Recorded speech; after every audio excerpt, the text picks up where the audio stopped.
Salut et bienvenue sur Afrique Ville Verte. Ici, on parle d'architecture, d'ingénierie, de matériaux de construction et de tout ce qui gravite autour du métier. Mais aussi, on parle de transition écologique, d'identité urbaine, d'identité culturelle. Stay tuned. Bonjour à tous, je suis Jacques Bekraman. Nous sommes en direct du quartier Bonaloka. Nous sommes exactement dans un lieu criminogène, nous sommes dans un lieu critique, nous sommes dans un lieu où il y a un incendie gigantesque qui est en train de ravager tout un quartier. Il faut le dire, il faut que tous les sapeurs-pompiers de la ville de Douala se ramènent ici dans ces lieux parce que sinon ce quartier va aller en fumée. Il faut dire que cet endroit, cette société qui est appelée Netwakam est en train de brûler et les flammes sont tellement grandes, sont tellement fortes que toutes les populations sont obligées d'évacuer et de se retrouver très loin. Il faut le dire. Les amis, aujourd'hui, on va parler d'une étude qu'on ne prend pas toujours en compte lors de la phase de conception ou d'exécution de nos projets de construction. L'étude de risque incendie. Pourtant, le risque incendie fait partie du top 3 ou du top 5 des sinistres les plus récurrents dans nos projets de construction. Il faut d'abord qu'on se dise clairement les choses. Concevoir un projet de construction, architecture ou ingénieriale, c'est minimum 50 ans de vie qu'on espère. Et lorsqu'il est bien entretenu, il peut aller jusqu'à 100 ans, voire plus, selon comment il est entretenu, ou alors il peut être reconverti. Et donc, il est logique qu'en phase de conception et en phase d'exécution, l'étude de risque incendie soit prise en compte. Malheureusement, ce n'est pas toujours le cas dans nos projets. L'étude ou alors l'échange qu'on fera aujourd'hui va s'axer sur 2 ou 3 grands axes. D'abord, la partie architecturale, ensuite la partie ingénieriale et le facteur économique. Pour la partie architecturale, la grande partie de nos projets en phase architecturale, et là je vais me stopper uniquement aux matériaux utilisés parce que c'est ce qui est le plus important lors d'une étude de risque incendie, le type de matériaux qu'on met en œuvre. Et donc, généralement, lorsqu'on conçoit un projet et qu'on l'aménage en phase d'aménagement, on prend à 90% de mobilier, c'est du bois. Je parle du mobilier, c'est principalement du bois qu'on met en œuvre. Et ce bois ou alors ce mobilier est généralement acheté dans nos grandes surfaces. Je ne vais pas citer les noms. Et ce mobilier qu'on achète dans nos grandes surfaces vient généralement de l'Asie ou de l'Occident, au détriment des artisans locaux. Mais dites-vous bien que ces matériaux-là, ou alors ce mobilier qu'on fait venir d'Asie ou d'Occident, n'est pas forcément de meilleure qualité que ceux que nous offrent nos artisans localement. Lors de la conception architecturale, il y a ce qu'on appelle le pouvoir calorifique du matériau qu'on utilise. Le bois a un pouvoir calorifique. Et pour qu'il y ait un incendie dans un projet, il y a 3 grands éléments qui rentrent en compte dans un projet de construction. En phase de construction ou alors en phase d'exploitation, 3 grands éléments rentrent en compte. Il y a d'abord le combustible qui est le bois, le mobilier, et ensuite le comburant qui est l'élément qui permet d'alimenter le feu. Généralement, c'est l'oxygène ou l'azote. Et ensuite, il y a l'étincelle ou l'élément déclencheur ou la chaleur qui peut être une très grande chaleur ou une étincelle de feu qui déclenche le feu en soi. Donc si ces 3 éléments ne sont pas réunis, il n'existe pas de feu de façon générale. Le feu, c'est l'ensemble de ces 3 éléments-là. Et donc, l'élément sur lequel on va s'atteler aujourd'hui, c'est le matériau qu'on utilise, donc le combustible qu'on utilise dans nos projets. Et spécifiquement, le bois. De plus en plus, dans nos bâtiments ou dans nos projets dits de luxe, on considère comme luxueux tout ce qu'on fait venir d'Asie et d'Occident. Tous nos mobiliers considérés comme mobilier de luxe viennent spécifiquement de ces 2 grands continents, au détriment du matériau d'artisan local qui pourtant, en termes de pouvoir calorifique, je ne parle pas encore de la résistance ou alors de la valeur culturelle du matériau, anthropologique ou alors du lien culturel qu'on a avec le matériau qu'on utilise, mais juste au niveau de la protection de l'investissement qu'on fait et du type de matériau qu'il faut utiliser. L'artisan qui vous offre une porte, une table à manger, du mobilier de cuisine, du mobilier de chambre ou des pièces de vie, vous offre un mobilier de bien meilleure qualité en termes de pouvoir calorifique que du mobilier venu de ces continents-là. Le pouvoir calorifique, c'est simplement la capacité du matériau à brûler facilement. Et donc, le matériau fait à base de bois localement a un meilleur pouvoir calorifique que généralement les matériaux qu'on peut acheter dans nos grandes surfaces qui s'enflamment à la première étincelle et au premier comburant avec lequel il est en contact. Et donc met en danger non seulement notre mobilier, mais aussi tout l'investissement qu'on a fait. Même dans nos projets les plus luxueux aujourd'hui, le matériau d'aménagement ou le mobilier d'aménagement vient principalement d'Occident et d'Asie. Et généralement, ce matériau a un très mauvais pouvoir calorifique et donc le bâtiment de façon générale a un très mauvais potentiel calorifique lui aussi. La différence entre le pouvoir calorifique et le potentiel calorifique, c'est simplement que le potentiel calorifique, c'est la somme de tous les matériaux de mobilier qui occupent l'espace d'une pièce. Et donc, le potentiel calorifique s'évalue à partir d'une pièce et par mètre carré. Le pouvoir calorifique, c'est le matériau et par volume de matériaux mis en œuvre. Et donc, plus vous avez du mobilier dans une pièce qui a un très mauvais pouvoir calorifique et donc qui brûle trop vite, et donc votre pièce est susceptible de très vite prendre feu. Et là, c'est le rôle des architectes de s'assurer d'offrir aux clients des matériaux qui ont un très bon pouvoir calorifique et donc qui protègent, pas seulement pour faire du beau, mais aussi qui protègent l'investissement du client. Je précise encore, ce phénomène est beaucoup plus accentué dans ce qu'on appelle malheureusement les bâtiments de luxe. C'est dans ce type de bâtiment qu'on a le plus haut niveau de potentiel calorifique, donc très susceptible de prendre feu. Je prends un autre exemple tout simple. Là encore concernant l'architecture et l'aménagement. Généralement, lorsqu'on a une table à manger chez soi, l'idée quand on mange autour d'une table, au-delà du fait que ça resserre les liens familiaux, c'est aussi parce que cette table au finish fait partie intégrante de notre vie. On partage des moments sur cette table, on mange ensemble sur cette table en famille. Et donc, elle raconte une histoire. Est-ce qu'il est logique de prendre une table dans une grande surface qui, après 3 ans ou 5 ans, devrait être changée?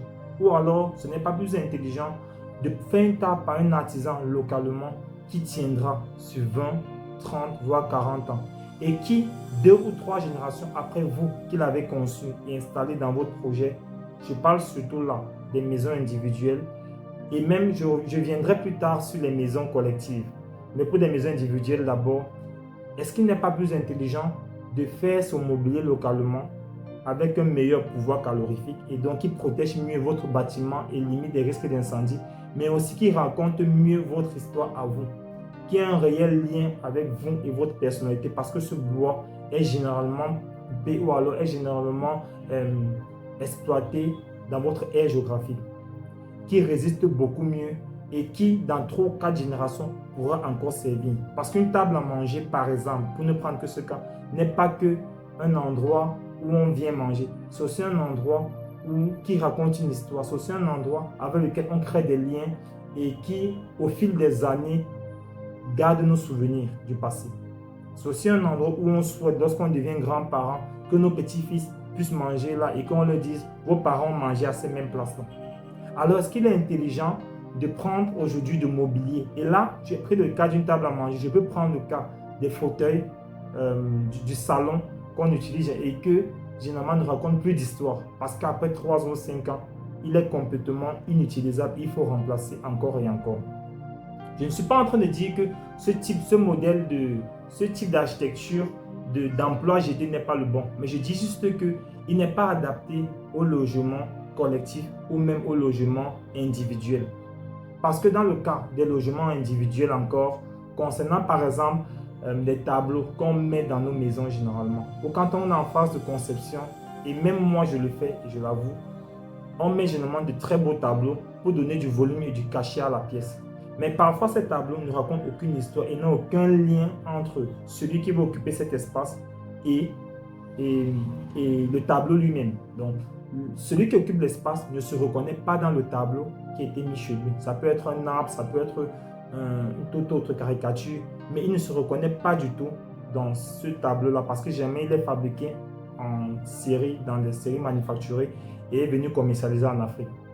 il ne raconte aucune histoire et n'a aucun lien culturel avec qui nous sommes.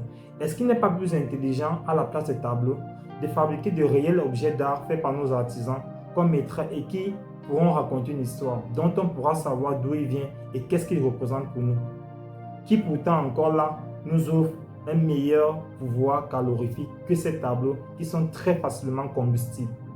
Je pourrais prendre autant d'exemples concernant le mobilier qui meuble généralement nos maisons, nos bâtiments individuels et même les ERP.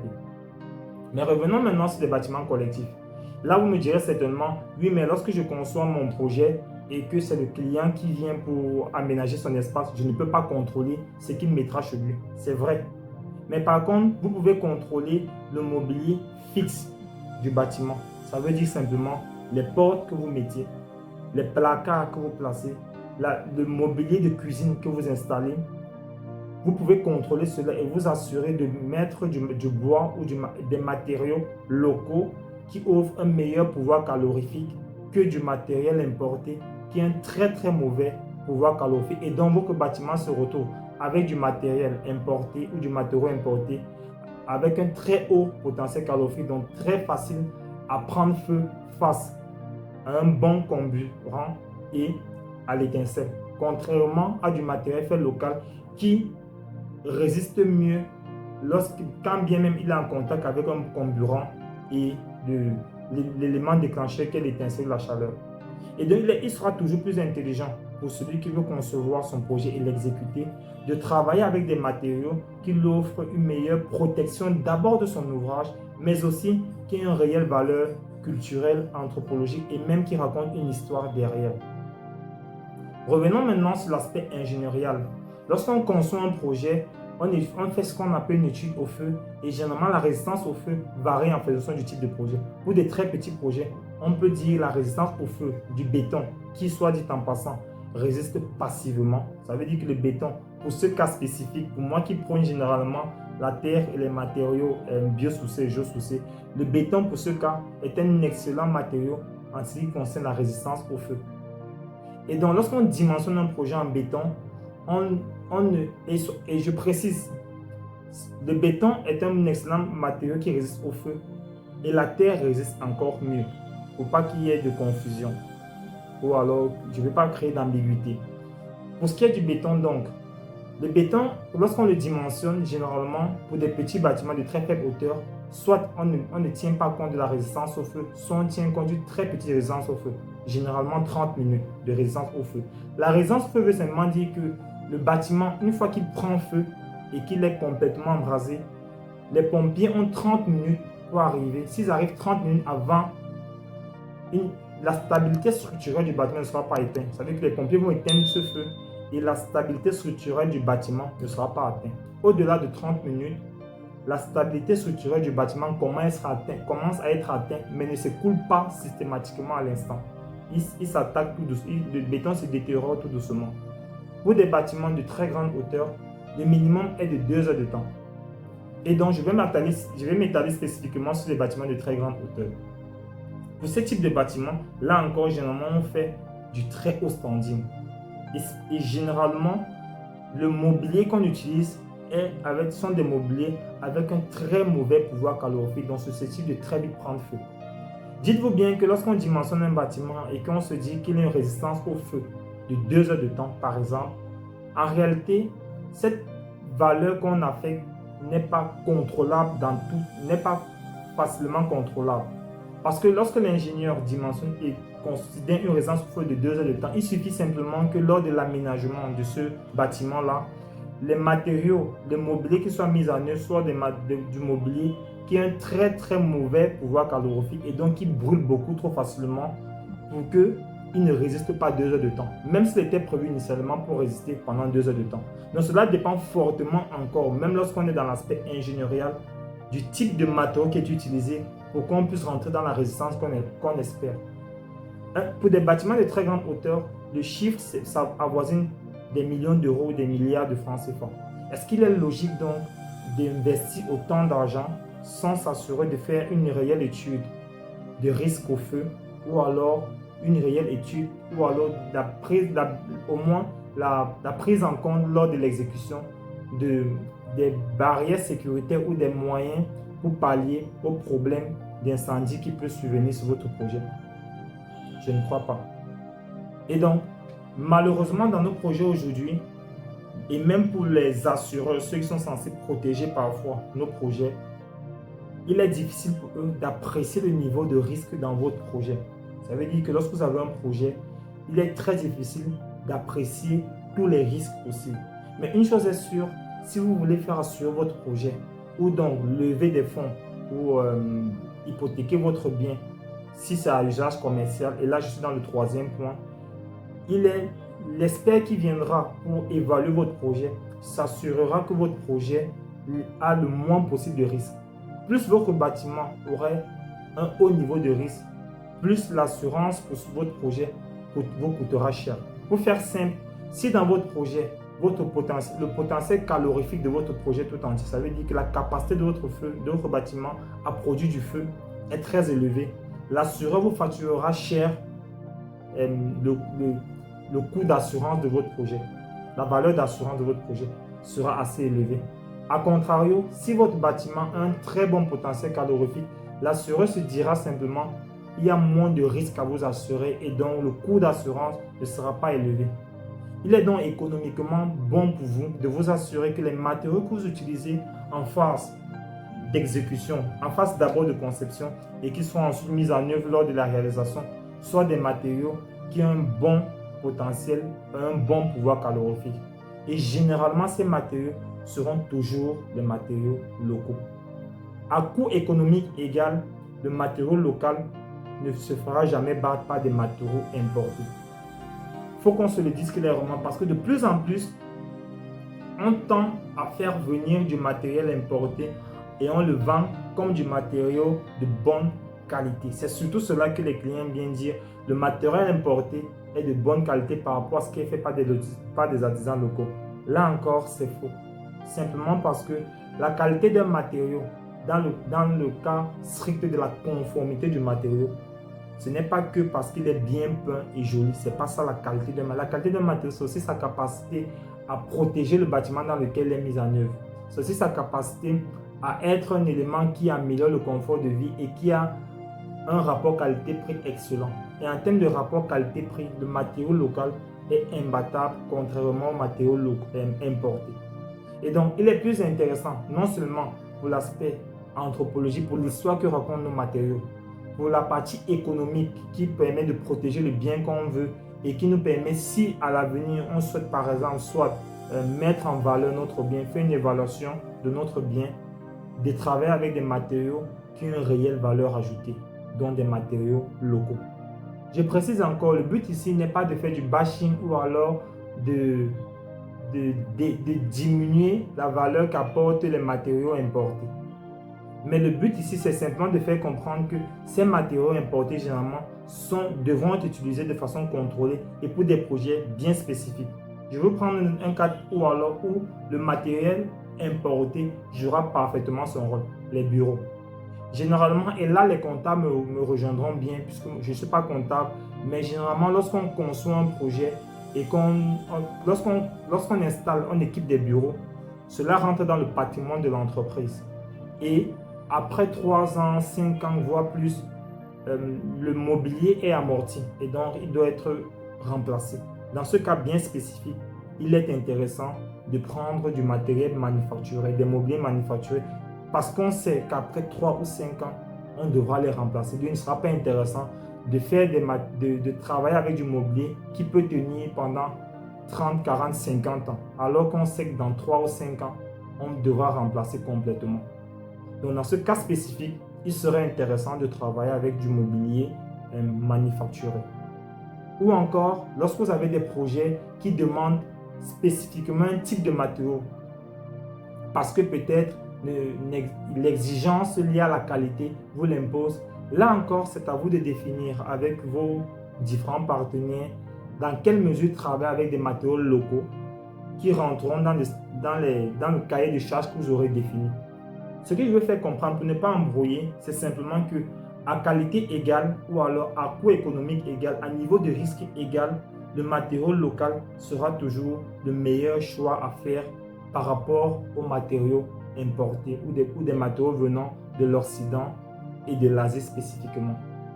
Vous l'avez compris, cette capsule s'adresse donc spécifiquement aux constructeurs et aux maîtres d'ouvrage. C'est à nous de mieux orienter ou de mieux conseiller les maîtres d'ouvrage qui parfois ne demandent qu'à connaître.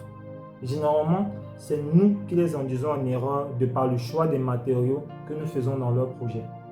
C'est à nous d'orienter non seulement les maîtres d'ouvrage, mais parfois aussi nos autorités qui régulent le domaine et leur dire voilà comment est-ce qu'on devrait travailler avec les différents matériaux qu'on a et voilà comment on devrait protéger non seulement l'environnement mais aussi les constructions qu'on fait dans l'aire géographique dans laquelle on se trouve de par le choix des matériaux qu'on fait. Portez-vous bien.